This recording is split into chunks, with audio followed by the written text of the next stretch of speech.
talk one more, screen share with you one more thing. I did post this picture also in Telegram. Uh, you might have to zoom in on that, but the at the very bottom of the pyramid is knowledge. This is where you go out and you collect information. Depending on the subject. Like I said, maybe you want to start a business or you want to build a house. You have to do a little homework first, and then comprehension, sort of the next step up or step two. Enter to Bluetooth. You have to make sure that you understand the process. Enter radio. So, for example, when you build a house, you don't Enter build the roof in of the plan. house first. You build what we call the foundation of the house first. So you have to think through the process of start building a house or starting a business or something like this. And then what we call application. Can you actually apply the two things that you've learned, the knowledge and the comprehension? Can you actually apply that to the process that you're working on, whether it's starting a school or building a house or starting a business, something like that? And then analysis is step 4, basically. This is something else that you'll learn more about later when you take statistics class. Some of you might take statistics class with me, which is what my bachelor's degree is, in statistics. And this is where we collect data and then we analyze the data. And believe it or not, we live in a world full of data now. Facebook is collecting data on all of us. Zoom is collecting data on us right now. And they analyze that data to try to improve their business and give their customers more about what they want, those kinds of things. Synthesis, this is kind of maybe a more difficult word. I can look this up for you, or you can look it up.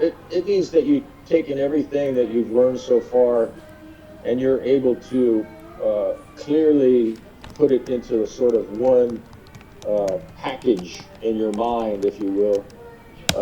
Jeffrey posted a really good video in Moodle about how your brain works.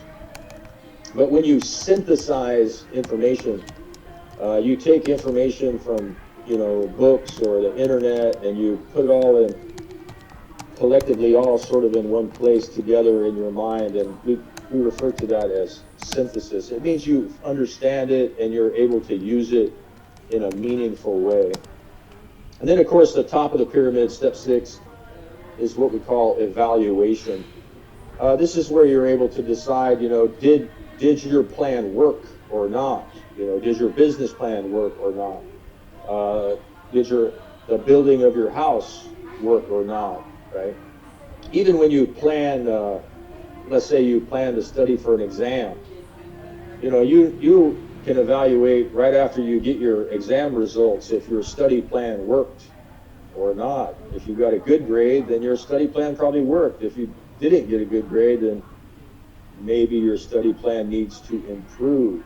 Yeah. So anyway, I'd like to take some questions because I don't want to hear myself talk all the time.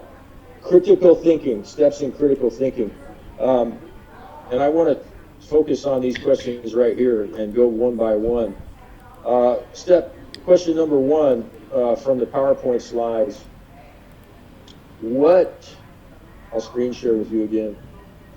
What makes a critical thinker? Now, don't be scared here about answering wrong or anything like that. But let's